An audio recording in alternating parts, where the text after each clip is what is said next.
Ya que hemos considerado, pues, hermanos, los términos en los que la Escritura nos enseña que el Espíritu Santo se dispensa para su obra, consideremos ahora de qué manera más específica se aplica este Espíritu en las obras particulares en la nueva creación. Les recuerdo que la expresión nueva creación se refiere a la restauración de la humanidad o la iglesia de Dios y las cosas afectadas por la caída del hombre.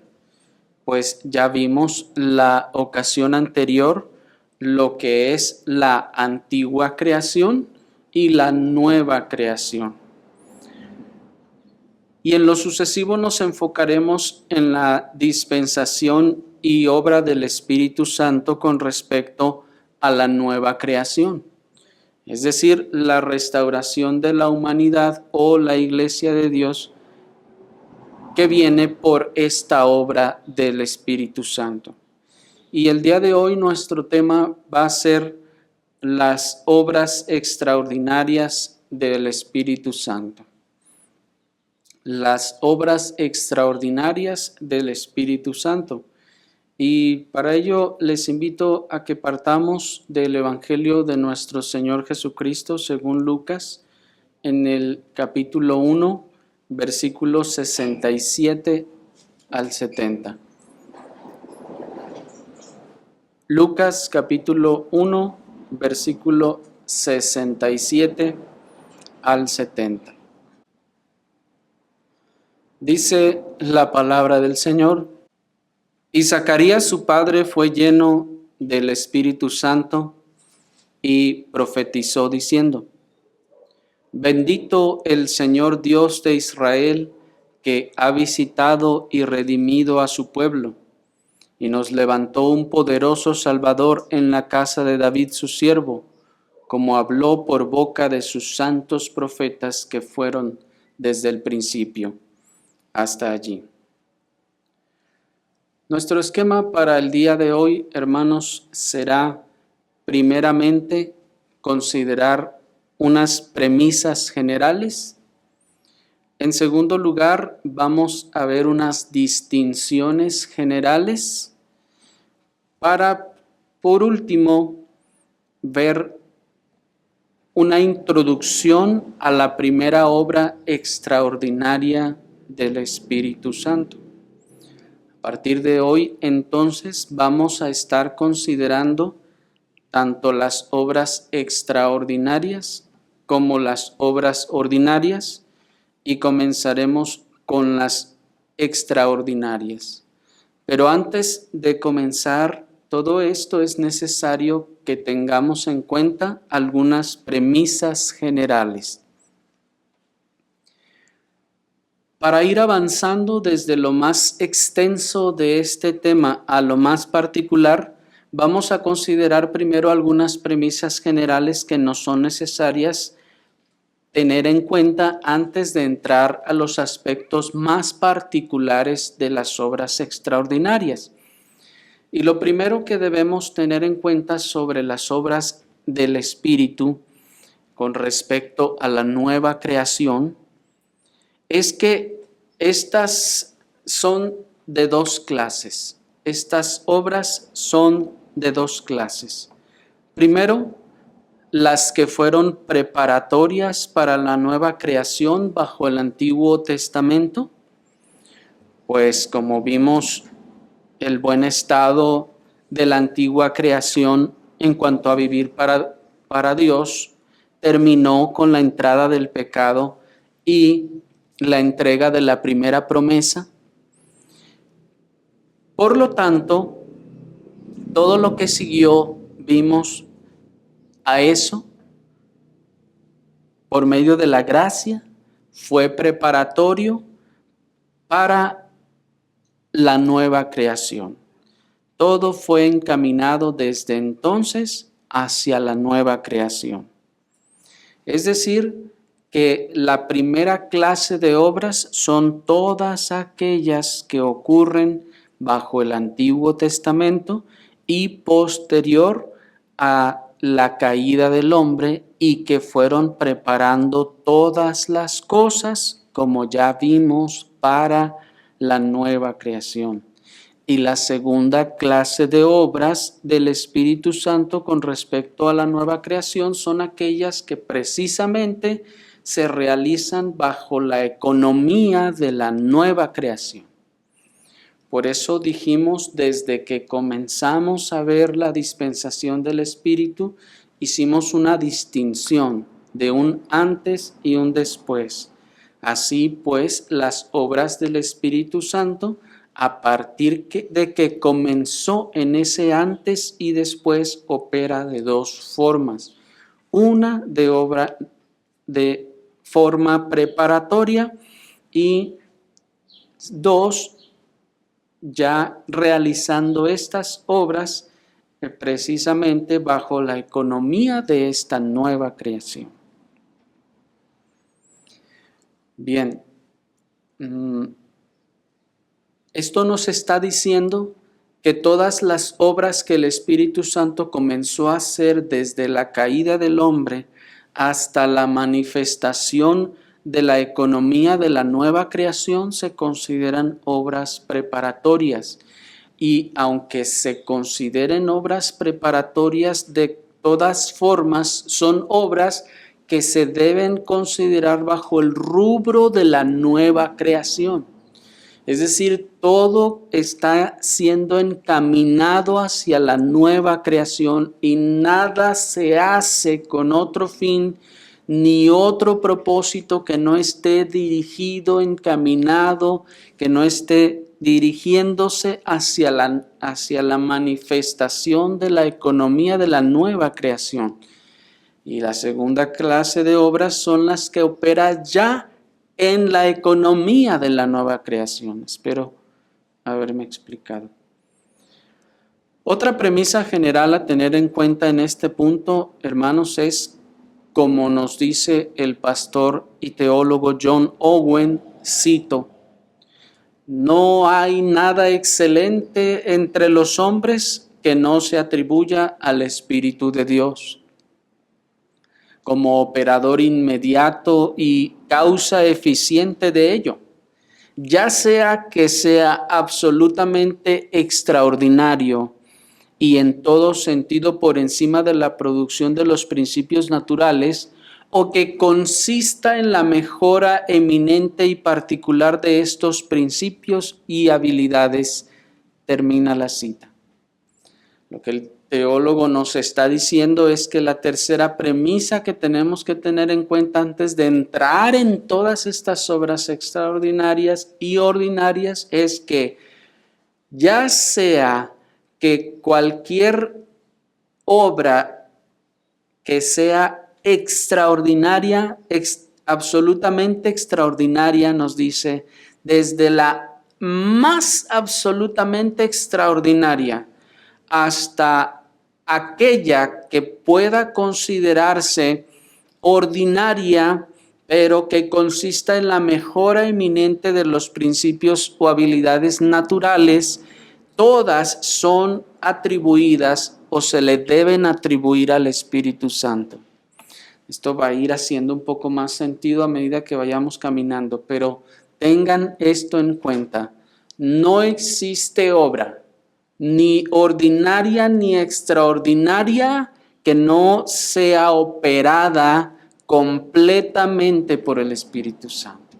Es lo que nos dice el teólogo.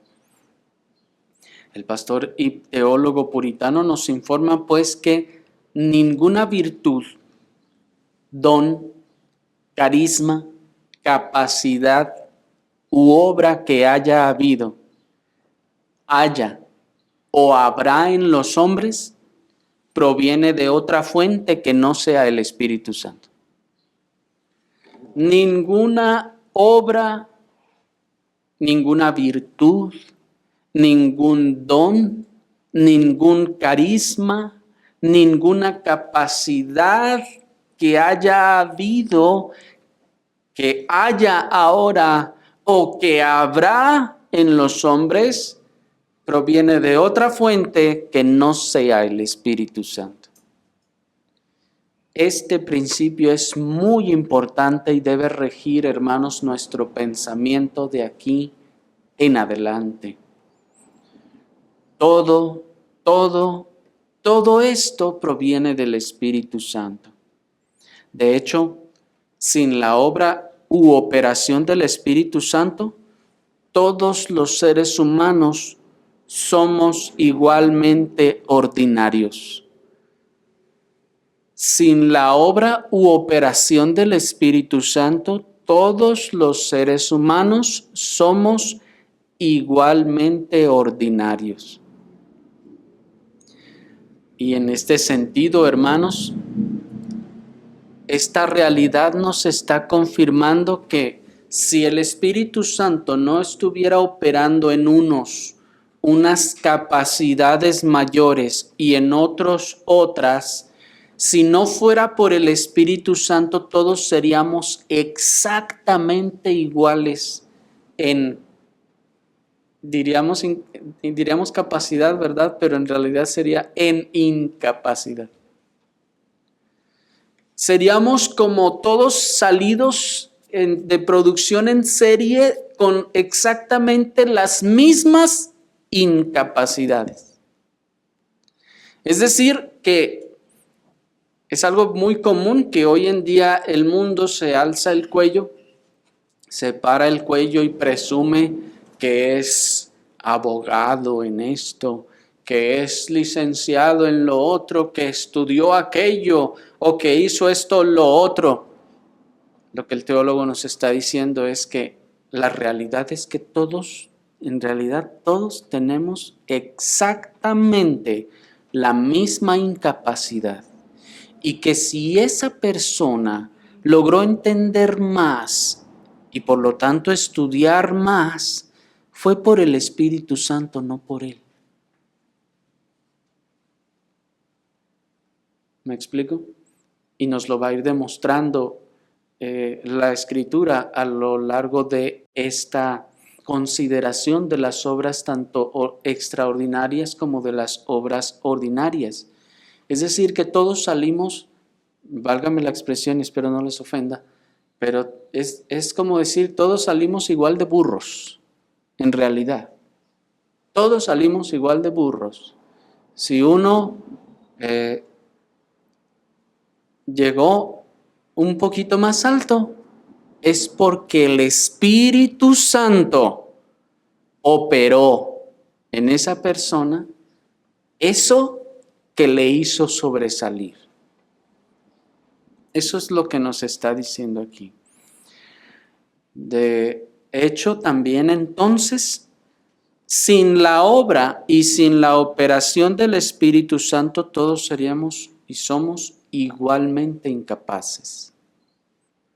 Si hemos alcanzado alguna mejora eminente en nuestras habilidades o capacidades naturales, dice el teólogo, es por la operación del Espíritu Santo. Si algo hemos alcanzado, ojo, aún en nuestras capacidades naturales, ¿cuáles son nuestras capacidades naturales? Ya sea las de la mente, del intelecto, o ya sea las del físico. Si poseemos capacidades un tanto superiores a las de otros, no es por otra razón más que por la operación del Espíritu Santo. Observen entonces cómo los niveles a los que alcanza nuestra incapacidad total y la extensión de las operaciones de la gracia común de Dios para con todos los hombres. Porque esto nos está confirmando, hermanos, que nuestra incapacidad va a ese nivel. El hombre aún ni en sus habilidades naturales puede crecer. A ese nivel llega su incapacidad. Si crece, es por la gracia común de Dios, que así como es el Espíritu de Dios el que restringe el pecado, pues como ya vimos en la gracia común de Dios, el Espíritu de Dios restringe el pecado. Esa misma gracia común que hace salir el sol sobre justos e injustos, una expresión del ámbito externo a nosotros, es esa misma gracia común la que bendice tanto a los creyentes como a los incrédulos con el incremento de capacidades físicas o intelectuales para su vida y que las ejerzan de manera que vamos a ver enseguida, todo esto se encamine a lo que dijimos al principio, que las obras del Espíritu Santo están dirigiéndose hacia un lugar. ¿Cuál es? Vimos la nueva creación. Todas las obras van hacia allá. Y de hecho la razón por la que el Señor y el Espíritu Santo den esas capacidades aún naturales a los incrédulos en su gracia común, está conduciendo todo en esas obras preparatorias para lograr los propósitos trazados para la nueva creación. Y sé que esto podrá sonar un poco inusual para nuestros oídos modernos, pero esto se debe a que, como dice el puritano, antiguamente el Espíritu lo era todo. Ahora algunos quieren que no sea nada. Así expresó el teólogo puritano John Owen. Antiguamente el Espíritu lo era todo. Ahora algunos quieren que no sea nada. Él refiriéndose a dos épocas. A la época de los padres de la iglesia, en donde él dice, para los padres de la iglesia, la doctrina del Espíritu Santo fue tal que el Espíritu Santo lo era todo y lo hacía absolutamente todo. Ahora, dice él, hemos echado al Espíritu Santo de tal forma de nuestras vidas, de nuestros pensamientos y de las operaciones justas y legítimas de él, de manera que ahora ya no queremos que verlo en ningún lado. Nos está diciendo. Ya no quieren que sea nada. Es decir, no, ¿cómo que el Espíritu Santo también hace eso? No, el Espíritu no puede hacer eso, es lo que está diciendo el pastor puritano. En la antigüedad, dice él, los creyentes creían, reconocían y aceptaban esto por medio de la Escritura. Ahora parece que se esfuerza aún el evangelicalismo por echar al Espíritu Santo, a hacerlo a un lado, ignorarlo, olvidarlo y no considerar todas esas obras que ha hecho el Espíritu Santo en toda, tanto la antigua vimos como la nueva creación.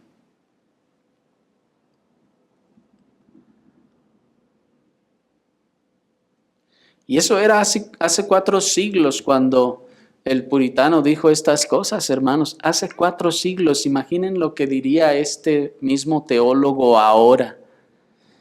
Si viniera y mirara en esta época, hermanos, la ignorancia tan profunda y abismal sobre la persona del Espíritu Santo en el evangelicalismo.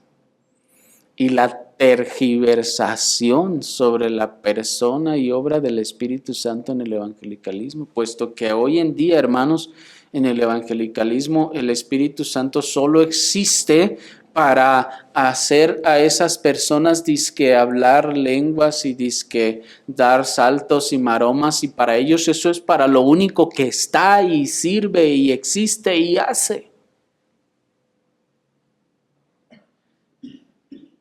Hermanos, de verdad las cosas están completamente al revés.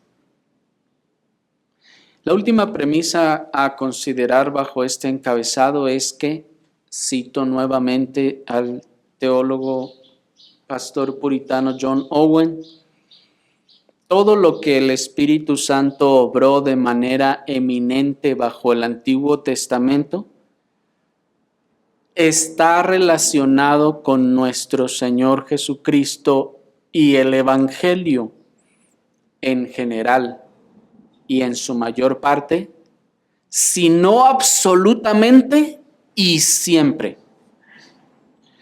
Y así fue preparatorio para completar la gran obra de la nueva creación en y por Cristo. Termina la cita. Miren, hermanos, qué declaración también tan fundamental que es, que nos dice que todo lo que el Espíritu Santo obró eminentemente bajo el Antiguo Testamento, como ya lo decíamos hace un ratito, todo lo que se obró está, dice, relacionado con nuestro Señor Jesucristo del Evangelio, dice, en general y en su mayor parte, sino absolutamente y siempre. Que nosotros no podamos resolver en nuestra mente cómo una situación que ocurre, digamos, en un incrédulo va a conducir todos los acontecimientos hacia la exaltación o manifestación de nuestro Señor Jesucristo y del Evangelio, eso es otra cosa. Pero la verdad es que todo lo que el Espíritu Santo obró fue para conducir todos los acontecimientos hacia la manifestación y exaltación de nuestro Señor Jesucristo. Por ello leíamos, por ejemplo, en el versículo 70 de Lucas capítulo 1, que dice el texto: como habló por boca de sus santos profetas que fueron desde el principio. Miren cómo el poderoso Salvador del que habla en el versículo 69 fue anunciado por boca de los profetas, dice, desde el principio del mundo, que es como dice el griego original, desde el principio del mundo. Así dice. Nos está diciendo el texto entonces que de este gran Salvador hablaron los profetas desde el principio del mundo.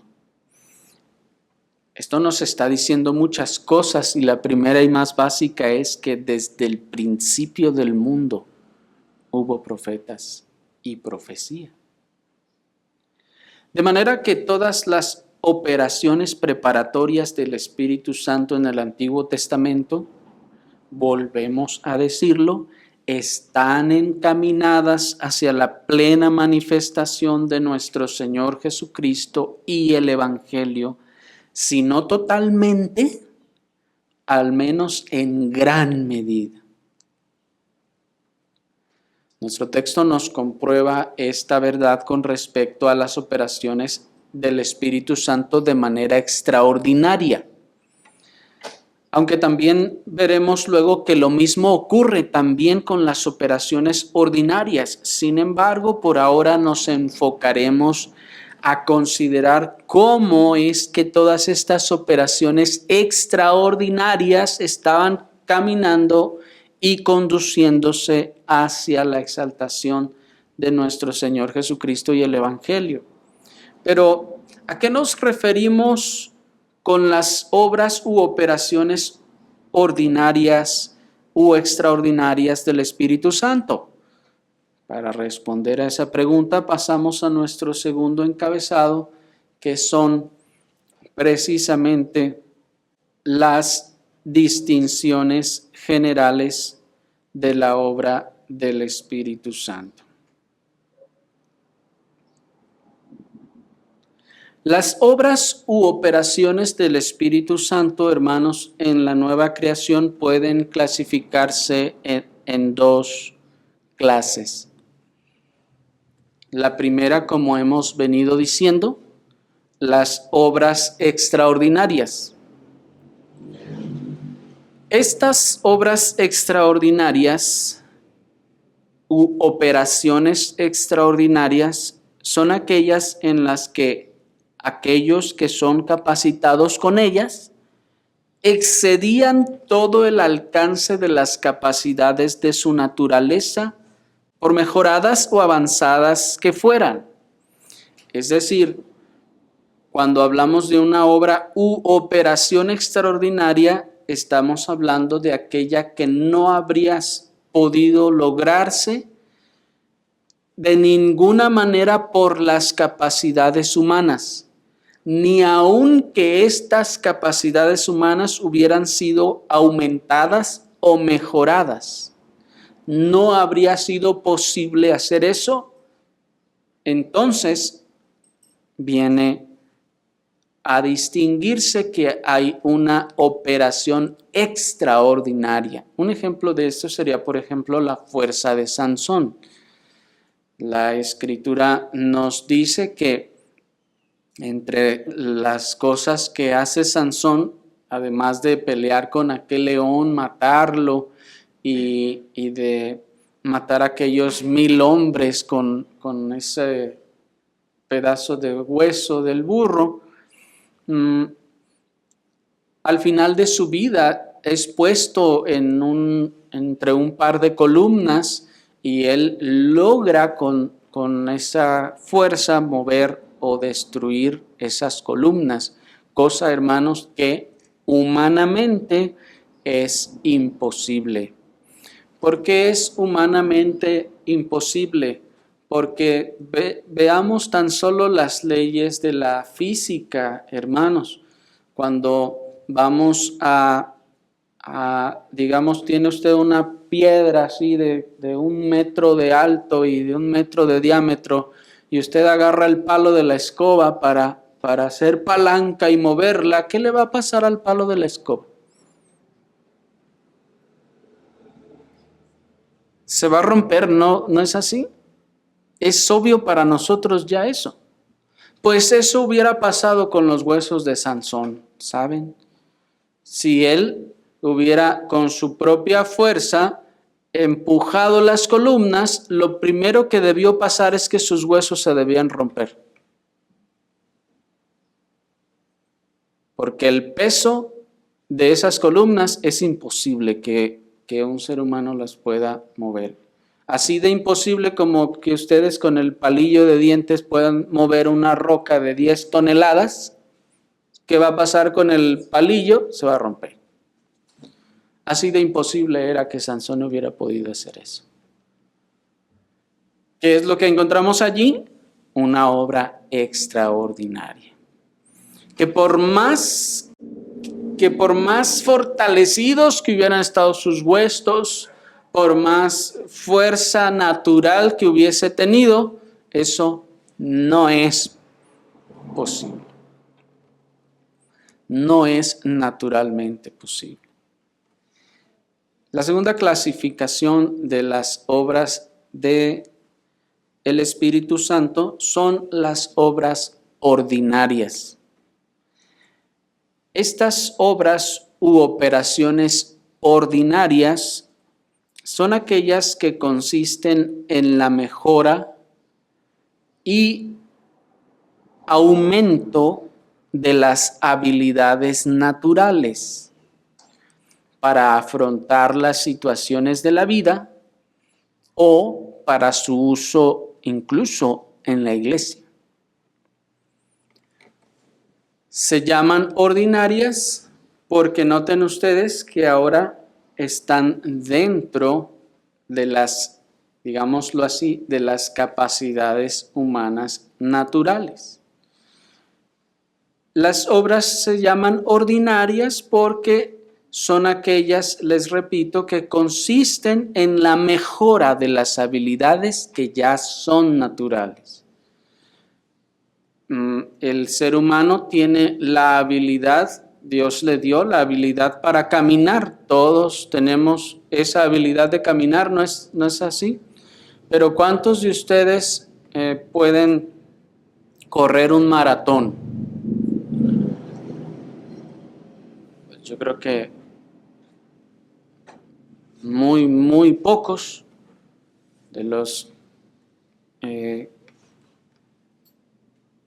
digamos, de las personas de manera general pudiéramos hacer una cosa así. Porque aquellas sí pueden, porque el Espíritu Santo ha operado de manera ordinaria, ha ejercido una gracia de manera ordinaria, mejorando, aumentando las habilidades naturales del ser humano para que pueda afrontar las cosas de la vida o también para que pueda servir al Señor en la iglesia. Bien, dentro del primer tipo de obras, las extraordinarias, encontramos tres operaciones principales. Dentro de estas primeras, las extraordinarias, encontramos tres operaciones principales. La primera de ellas, de las obras extraordinarias, es la profecía. La segunda es la escritura. Hablamos de la Biblia, todo lo relacionado con la inspiración de la escritura. Y en tercer lugar, la tercera clase de obras extraordinarias producidas por el Espíritu Santo son los milagros. Estas son las tres clases de obras extraordinarias de las que vamos a comenzar a considerar en lo sucesivo. Pero solamente a manera de información les refiero que dentro de las obras de tipo ordinario que encontramos del Espíritu Santo son 4 operaciones principales en las que se subdividen las obras ordinarias. La primera de ellas son obras o capacidades políticas, es decir, la habilidad que el Espíritu provee para el gobierno y para gobernar entre los hombres. Otro del tipo de las obras ordinarias son las obras morales, que es la fortaleza interior que el Espíritu Santo opera en el interior de las personas, o el valor, por ejemplo, del que el Espíritu Santo capacita a las personas para alguna tarea o algo por lo que se los dio. La tercera forma de las obras ordinarias son las obras naturales. Y con naturales se está hablando de las capacidades naturales, es decir, el aumento de las capacidades corporales o físicas, el aumento o la operación de las capacidades naturales o corporales.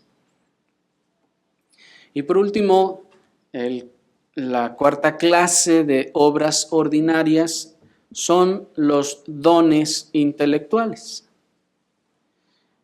Estos dones intelectuales se subdividen a su vez en 2 clases de dones intelectuales. Primero, para cosas sagradas, como la predicación de la palabra de Dios. Aquí esta obra ordinaria de clase intelectual es dada para cosas sagradas, es decir, para la predicación de la palabra de Dios. Este don, esta operación del Espíritu Santo es peculiar en los predicadores. Y la segunda es estas capacidades intelectuales para cosas artísticas, como vemos en el caso de Bezaleel y Aholiab, que les son dadas capacidades, habilidades naturales para trabajar, y dice la Escritura, de manera primorosa, es decir, artística, hermosa, los metales o la madera o la piedra o diferentes cosas. Así que esto es lo que vamos a considerar, hermanos, con la ayuda del Señor. Al menos las 2/4 partes que nos restan de la serie de la doctrina del Espíritu Santo, vamos a ocuparnos en cada una de estas obras. Es decir, de aquí, hermanos, nos vamos a quedar un buen tiempo considerando cada una de ellas antes de llegar a la última etapa, la etapa final. Por lo que comencemos, pues, primeramente, hermanos, con las obras extraordinarias del Espíritu Santo.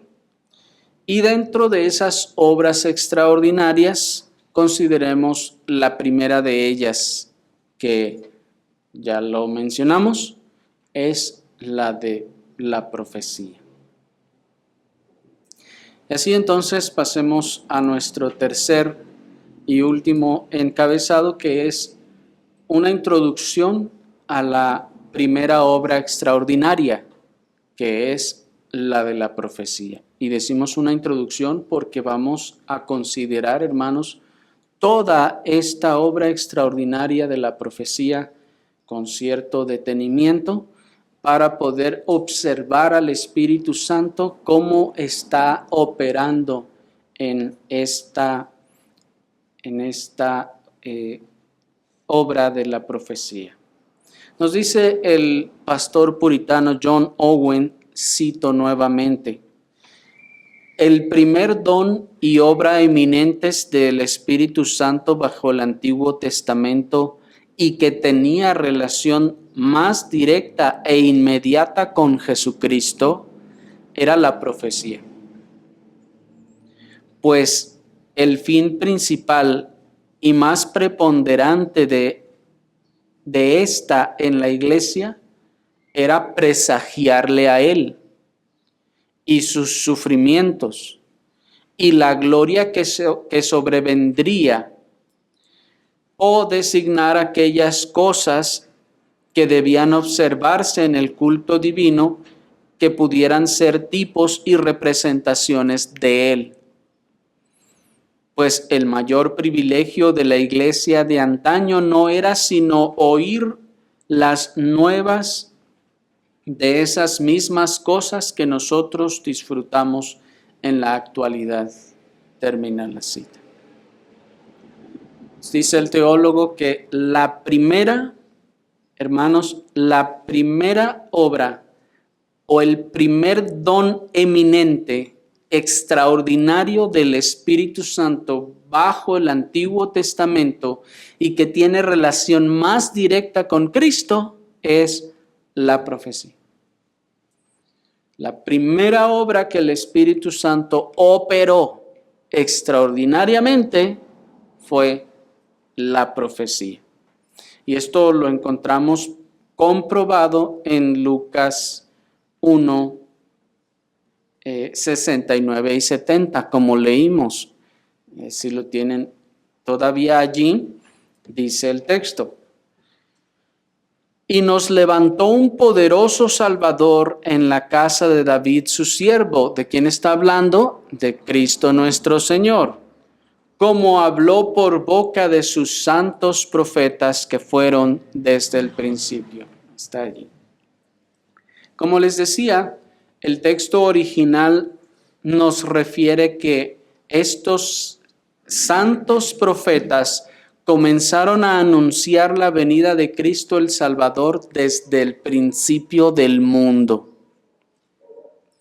Estos santos profetas comenzaron a anunciar la venida de Cristo desde el principio del mundo.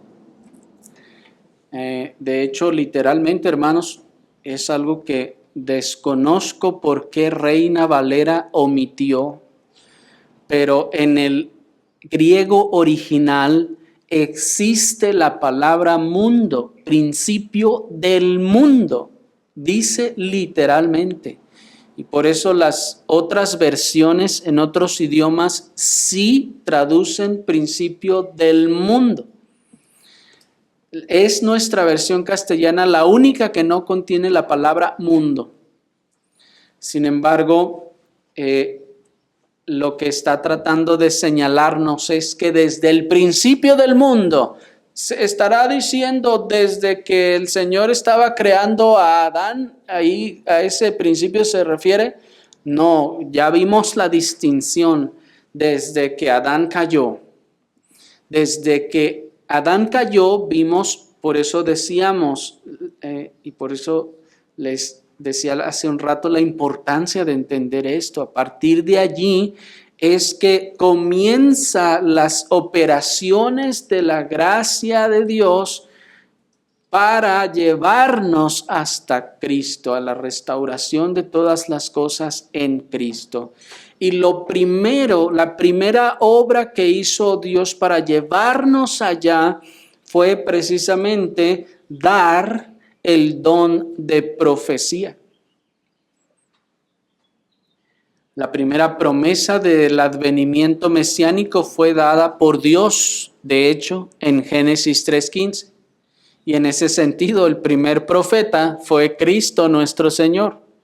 Pues Él, nos dicen los teólogos, fue quien expresó esas palabras de la simiente que habría de venir de la mujer y que ésta pisaría la cabeza de la serpiente.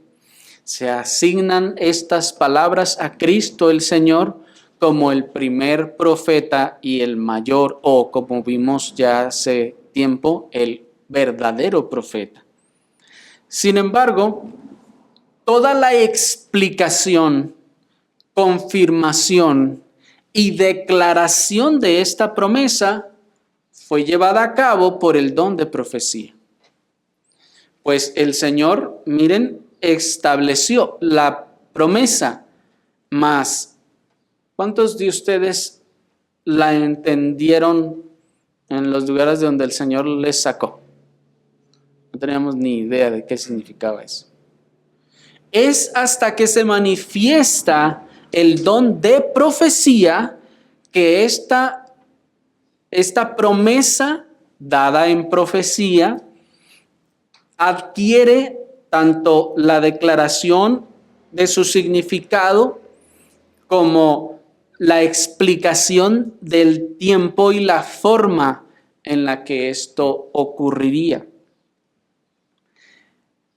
Así entonces, a partir de la promesa, de la primera promesa y profecía dada por Dios, a partir de allí, de esas palabras, los profetas comenzaron a profetizar lo que habría de venir en Cristo. ¿Y cómo lo hicieron? Por la obra y operación del Espíritu Santo. Es decir, a partir de ahí el Espíritu Santo empezó a operar en los hombres para que pudieran discernir esas palabras de Génesis 3:15 y esas promesas dadas y pudieran explicarlas a los demás. Nos dice en ese sentido, una vez más cito al teólogo John Owen, al mismo Adán se le revelaron muchas cosas. Miren, sin las cuales no habría podido adorar a Dios correctamente en aquel estado y condición caídos en el que había entrado. Si tan solo nos detenemos a meditar en esto, hermanos, es tremendo. Y hay mucho, mucho que inferir e implicar de estas afirmaciones.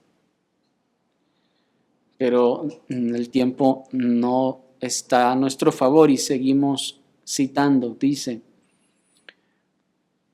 porque aunque su luz natural era suficiente para dirigirlo a todos esos servicios religiosos requeridos por la ley de la creación, no era suficiente en cuanto a todos los deberes de ese estado al que fue llevado por la entrega de la promesa después de la entrada del pecado.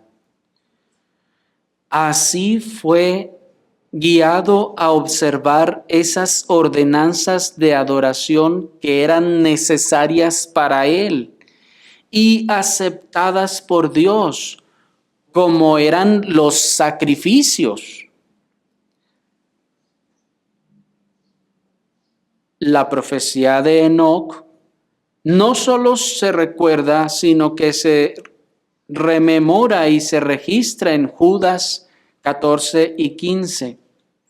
Es algo que no es inusual ni difícil de mostrar, que todos los patriarcas de la antigüedad, antes del diluvio, fueron guiados por un espíritu profético en la imposición de nombres a sus hijos que habían de sucederles en la línea sagrada. Dios dice expresamente de Abraham que era un profeta en Génesis 27, es decir, uno que recibía revelaciones divinas. Termina la cita. Hay muchísimo, hermanos, que nos está enseñando el pastor aquí. Tan solo piensen ustedes, ¿cómo fue que Abel terminó sacrificando a un cordero de lo mejor que tenía de su rebaño para adorar a Dios? ¿Cómo llegó a entender eso? Pues nos está respondiendo aquí el teólogo por el espíritu de profecía que el Espíritu Santo operó, en este caso, en Adán. Lo que hace de Adán entonces un profeta. Adán fue un profeta, puesto que recibió de parte de Dios el entendimiento, no solo de cómo debía adorar a Dios por naturaleza, sino cómo debía adorarle ahora que ha caído.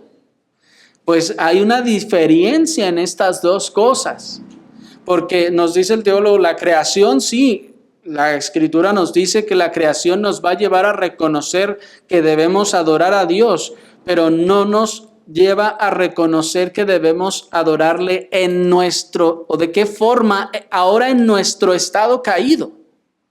¿Me explico?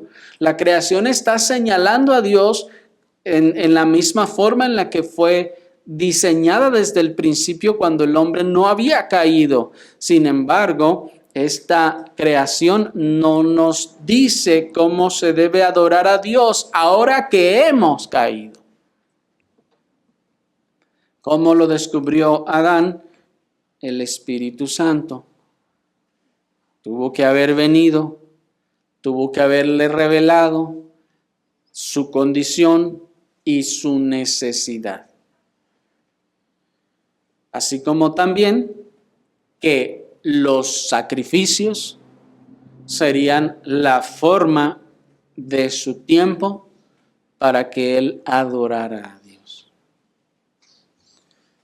Y miren lo que eso implica, hermanos, una gama de situaciones muy amplia, de doctrinas muy amplia que él debió haber entendido. Y nos dice también, pues, el teólogo que como ya la Escritura nos dice, Enoc, uno de los patriarcas posteriores de Adán, fue también profeta. Y nos dice el teólogo que no es difícil demostrar que los patriarcas eran también profetas, o el Espíritu Santo operaba en ellos de manera profética, de tal manera que, dice él, tan solo mírenlo así, como se dice, para muestra basta un botón, qué nombres les pusieron a sus hijos. Y como vemos muy constantemente en la Escritura, hermanos, los nombres de los siervos del Señor tienden a significar la labor de los siervos del Señor, o lo que ellos harían o hacían. Así pues, la operación de este don por medio del Espíritu comenzó desde el principio del mundo, nos dice el texto, y continuó sin ninguna interrupción en los creyentes del Antiguo Testamento durante este estado preparatorio. Después, nos dice el puritano, de la terminación del canon del Antiguo Testamento, cesó en la iglesia judaica hasta que tuvo un renacimiento en Juan el Bautista. Él fue, por lo tanto, Juan el Bautista, más grande que cualquier profeta que le precedió, porque hizo el acercamiento más cercano y el descubrimiento más claro del Señor Jesucristo, que era el fin de todos los profetas. Así pues, este espíritu, este don, esta obra extraordinaria del Espíritu Santo comenzó desde el principio y continuó ininterrumpidamente. ¿Para qué? Por eso decíamos al principio, todas esas obras están encaminadas a señalar a Cristo directamente. Y este don de la profecía, por eso, en ese sentido, en cuanto a las obras extraordinarias, es no solo el primero, sino uno de los más eminentes, porque están siempre señalando hacia Cristo. Esta profecía, dice, continuó hasta que terminó en la congregación judaica, nos dice, antes de la venida de Juan el Bautista. Luego, con Juan el Bautista retoma esta profecía, porque sabemos que después del último profeta del Antiguo Testamento hay 400 años en donde ya no hay ningún profeta, hasta que Juan el Bautista llega. Él es el último y el más grande de los que le precedieron en cuanto a su obra de los profetas, en las profecías que son preparatorias. Por eso las distinguimos, las que son preparatorias de la nueva creación y las que son ya en la economía de la nueva creación. Así pues, entonces, todos los profetas fueron recibiendo de manera progresiva nuevas revelaciones concernientes a la persona y sufrimientos de Cristo, junto con la gloria que había de resultar de estos sufrimientos y la gracia que había de venir a la iglesia por medio de esos sufrimientos. Y al recibir esta revelación, los profetas se empleaban, movidos por el Espíritu Santo, y se esforzaban diligentemente por comprender claramente las cosas que les eran reveladas en misterio. Y eso es lo que nos enseña Primera de Pedro 1:10. Se los leo. Los profetas que profetizaron de la gracia destinada a vosotros, ¿se fijan? Inquirieron diligentemente, indagaron acerca de esta salvación, escudriñando qué persona y qué tiempo indicaba el Espíritu de Cristo que estaba en ellos, el cual anunciaba de antemano los sufrimientos de Cristo y las glorias que vendrían tras ellos. Hasta allí. Noten entonces en primer lugar que es el Espíritu Santo el que les está inspirando. Es decir, el Espíritu Santo les está revelando, les está hablando de estas cosas. Sin embargo, noten que esta revelación, como lo es en buena medida la que tenemos en nuestras manos, las Biblias, no era un claro discurso que ellos escuchaban en donde se les explicaba ampliamente lo que habría de suceder, sino que por el benigno designio soberano de Dios se les expresaba en misterios. Esta revelación se les expresaba en misterios que ellos debían de indagar diligentemente, que ellos debían poner todo el esfuerzo de sus capacidades mentales naturales y mejoradas también por el Espíritu Santo, pero que ellos se debían de esforzar en desglosar y entender. ¿Sí me explico? Porque la profecía nunca fue, hermanos, un discurso de todo lo que iba a pasar. Vamos a ver luego que esta profecía se da ciertamente por visiones y revelaciones o sueños, se daba en la etapa preparatoria. Sin embargo, hermanos, esto no significaba que toda la noche, durante no sé cuántas, varias noches, el varón de Dios estaba recibiendo una explicación clara de todo lo que iba a pasar. Mira, y cuando esto suceda, luego va a pasar así, y esto también implica que esto otro va a ser de esta manera. No, hermanos, la profecía se daba en misterio. Así como aquella promesa de que la simiente de la mujer te pisará la cabeza y tú le herirás en el calcañar. Así se expresaba. ¿Y qué tenían que hacer los siervos de Dios? Tenían que poner todo su esfuerzo, todo su trabajo, y por eso dice el texto, inquirir diligentemente, indagar, es decir, escarbar y escarbar, escudriñar, dice qué persona y qué tiempo está indicando, o dice otra versión, insinuando el Espíritu que esto iba a ocurrir. Porque el Espíritu no estaba diciendo, esto va a pasar en tal tiempo, de aquí a tantos años va a ocurrir esto y va a ocurrir de esta manera. No, el Espíritu solo decía, la Virgen concebirá. ¿Ya? Qué impresionante, hermanos.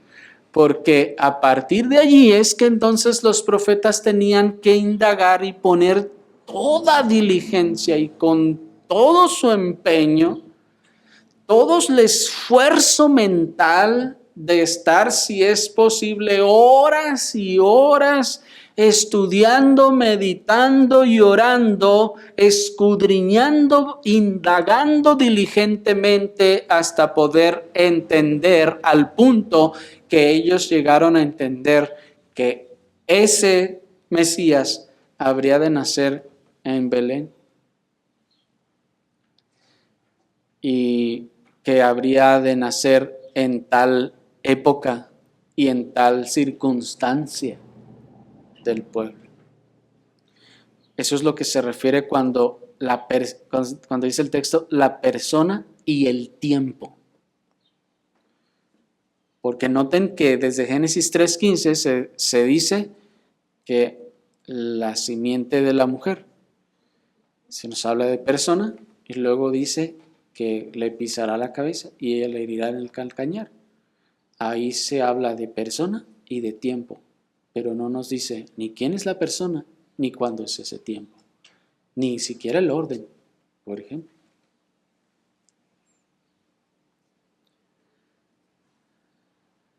¿Con cuánta razón, pues, hermanos, entonces se ha denominado también a la predicación de la palabra en esta economía como la nueva forma de profecía? Porque la predicación de la palabra requiere exactamente esto, hermanos. Digo, la sana predicación consciente y esforzada requiere precisamente esto, requiere estas indagatorias, requiere este escudriñamiento, requiere poner toda la diligencia y los poderes, digámoslo así, las capacidades de nuestra mente, poner todo ese esfuerzo para entender estas cosas y podérselas decir a ustedes de esta manera lo más sencilla posible y que ustedes puedan comprenderlo. Porque el texto no dice todo lo que les hemos podido extender y explicar. ¿Me explico? Y eso requiere gran esfuerzo. Por eso, repito, que es con razón que se ha denominado a la predicación de la palabra en esta economía como la nueva forma de profecía. Ahora ya no con revelaciones audibles o de sueños del Espíritu Santo, sino con la revelación que ya nos ha sido dejada escrita. Y sin embargo, mientras se esforzaban de esta manera, los profetas entendían que no hacían este trabajo para un beneficio exclusivo de ellos mismos, pues entendían que estas cosas que ellos estaban recibiendo como revelación no ocurrirían en su tiempo, sino que ocurrirían generaciones después. Esa es otra característica también que es similar a la del oficio pastoral. Primero, que está entendiendo y escudriñando estas cosas no meramente para su propio beneficio, sino para el beneficio de los demás, para beneficio de otros. Y en el caso de los profetas preparatorios, estos estaban indagando estas cosas para beneficio de los que viviríamos en ellas, pues ellos no las vieron ni las vivieron. Y mientras indagaban diligentemente en estas cosas, consideraban, en la medida que les era insinuado por el Espíritu, el tiempo en que todas estas cosas iban a cumplirse, tanto cuándo sería como de qué manera sería. Es decir, cuál sería el estado y la condición del pueblo de Dios en aquellos días cuando ocurrieran estas cosas. Aún eso también indagaban ellos de esta profecía. Y esto, hermanos, es también, por ejemplo, lo que hicimos cuando estuvimos viendo toda la serie de Apocalipsis. Estuvimos considerando no solo la persona, las situaciones, sino también el tiempo y las circunstancias del entorno, tanto del mundo como de la iglesia, cuando estas cosas ocurrieran. ¿Se dan cuenta? Así es entonces como opera este don, esta obra extraordinaria de la profecía. Este era el fin principal del don de profecía y este era el trabajo y empleo principal de los profetas. Ahora bien, este don de profecía fue siempre el efecto inmediato de la operación del Espíritu Santo. Esto se afirma del don de profecía en general, así como también se afirma del don de profecía de manera particular. Es decir, que el hecho de que el Espíritu Santo está operando de manera inmediata, es decir, de manera directa en la profecía en general, El apóstol Pedro nos lo comprueba en 2 de Pedro 1, 20 y 21, que nos dice, entendiendo primero esto, que ninguna profecía de la Escritura es de interpretación privada, porque nunca la profecía fue traída por voluntad humana, sino que los santos hombres de Dios hablaron siendo inspirados por el Espíritu Santo. Lo que nos está diciendo entonces es que la profecía era inspirada por el Espíritu Santo. Había pues un efecto directo del Espíritu Santo sobre el profeta.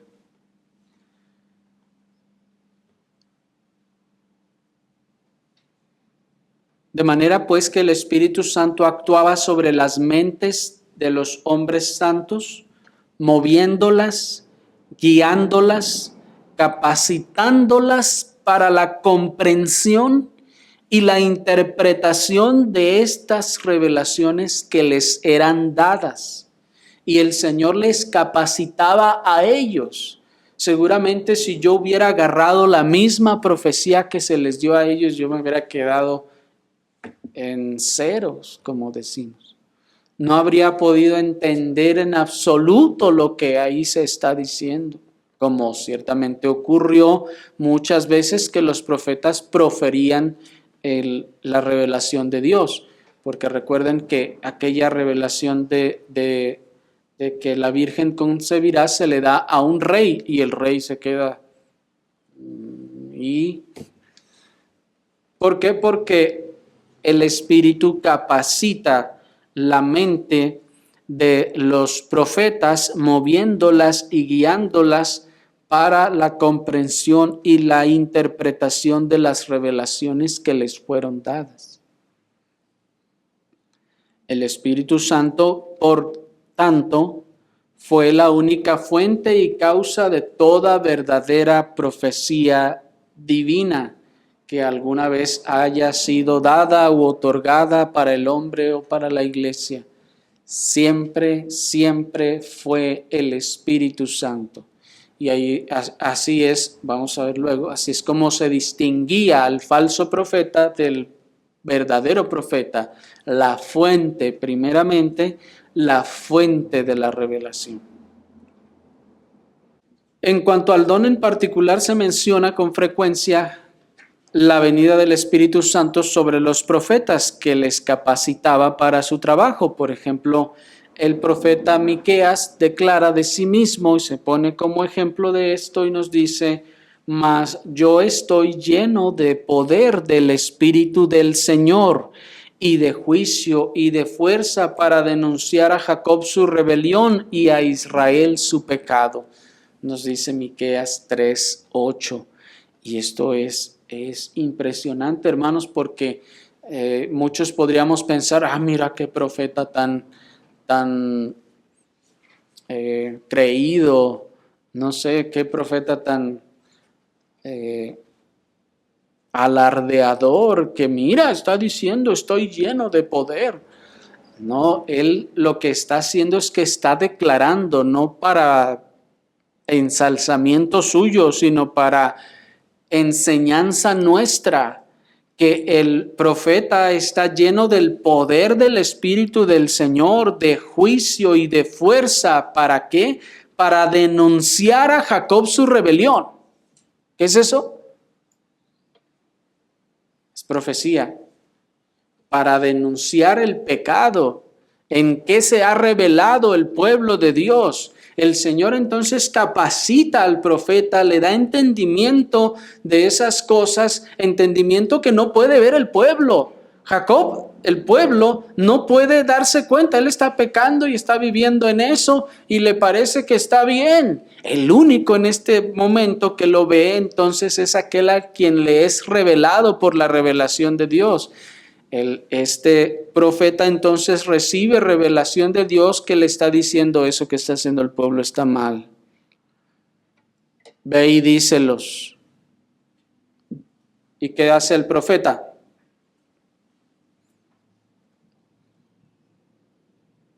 Con el poder del Espíritu Santo, el poder que el Espíritu Santo le da, le hace entender lo que está bien, lo que está mal, entonces va, y por eso lo dice, con la autoridad del Espíritu Santo, con la fuerza y el juicio que el Espíritu Santo me concedió para discernir y juzgar esto está bien y esto está mal, vengo y les digo, Jacob, ustedes están en rebelión.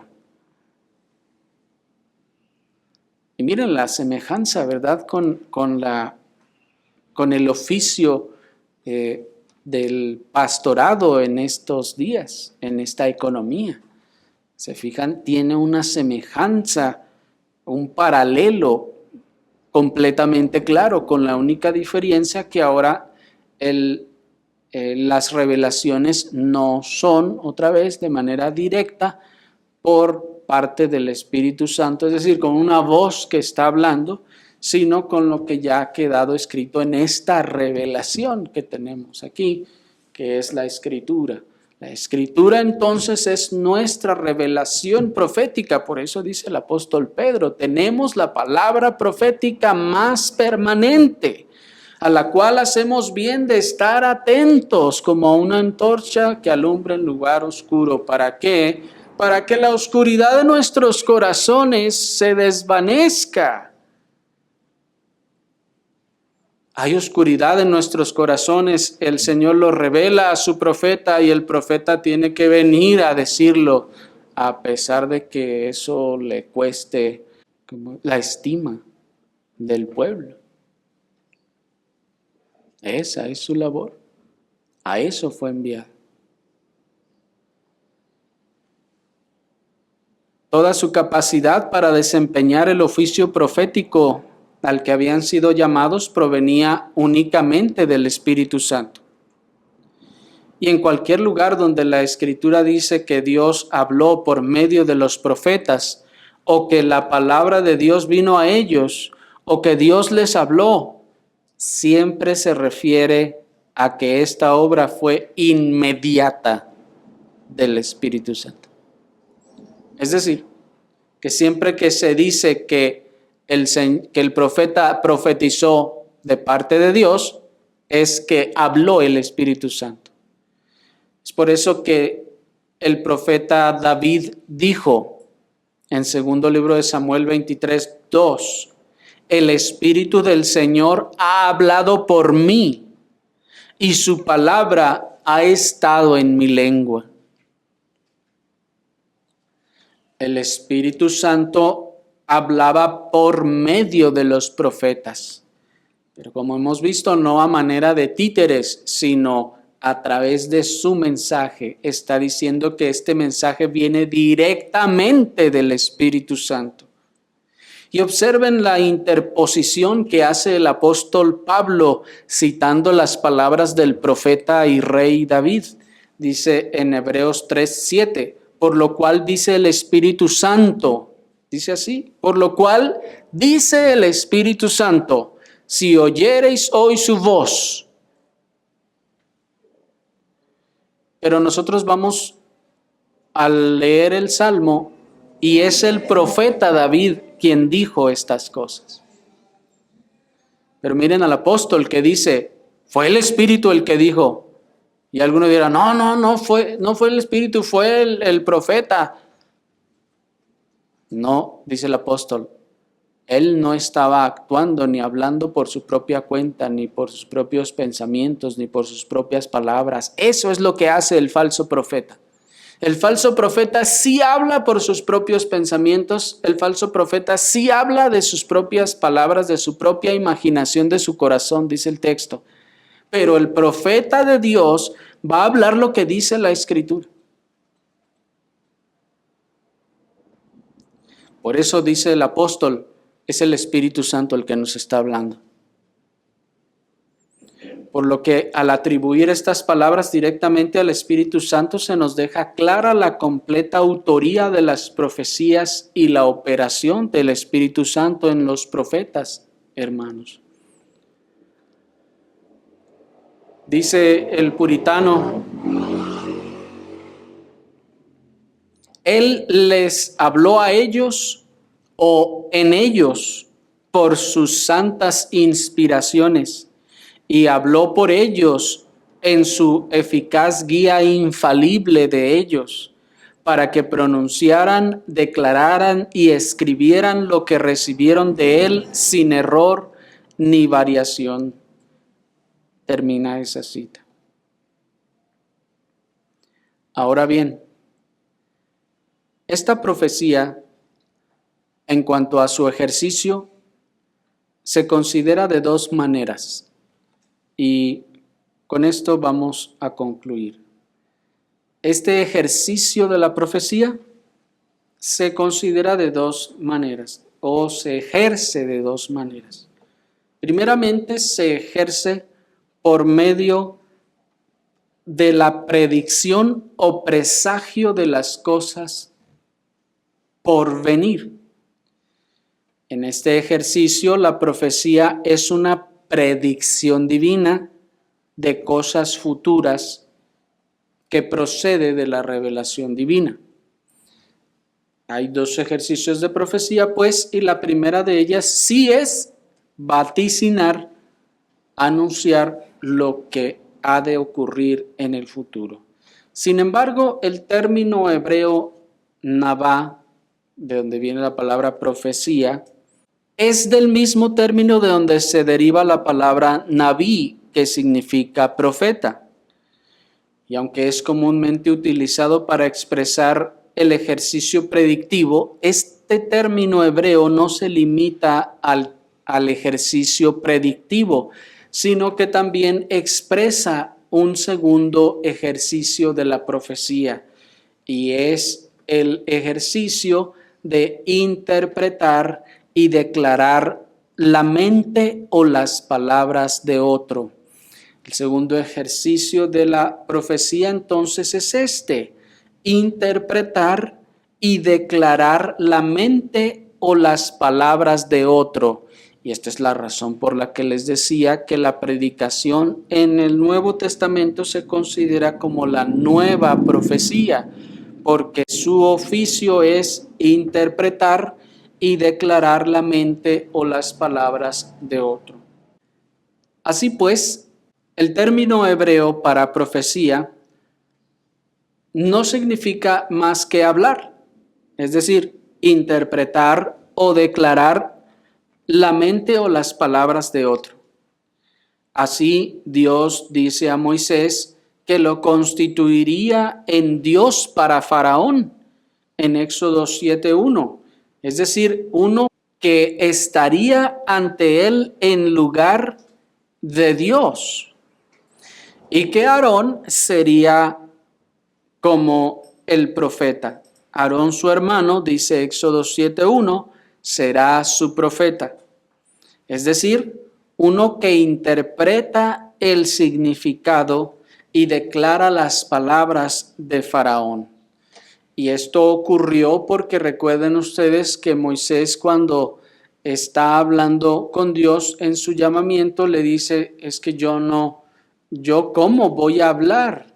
A causa de su defecto en el habla, él dice, ¿cómo yo voy a estar hablando ante Faraón? Y entonces el Señor le dice, bueno, entonces tú vas a ser como Dios para Faraón y Aarón será el profeta. Es decir, tú le hablas a Aarón y Aarón le hablará al Faraón. Esto nos está diciendo entonces que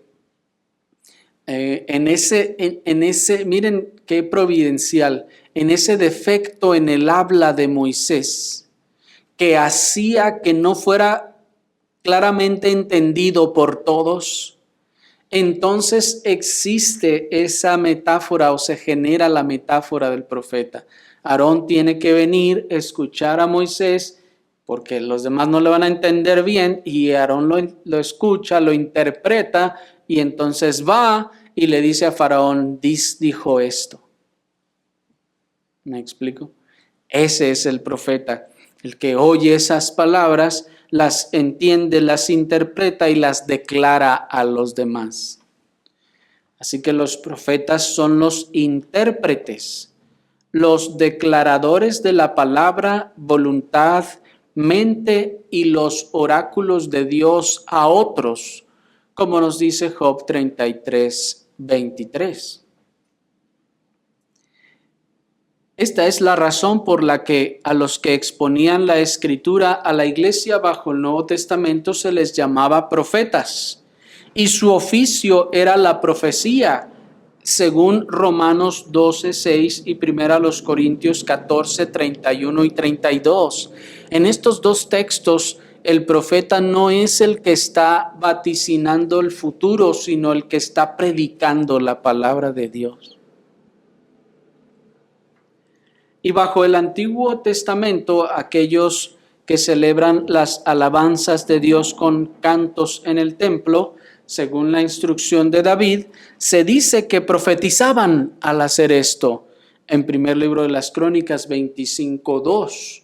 ¿Por qué profetizaban? Porque estaban declarando con sus cánticos la mente, la voluntad y los oráculos de Dios. Este nombre, pues, Naví, profeta, era una forma antigua de llamar a los profetas, pues Dios llamó así a Abraham en Génesis 27.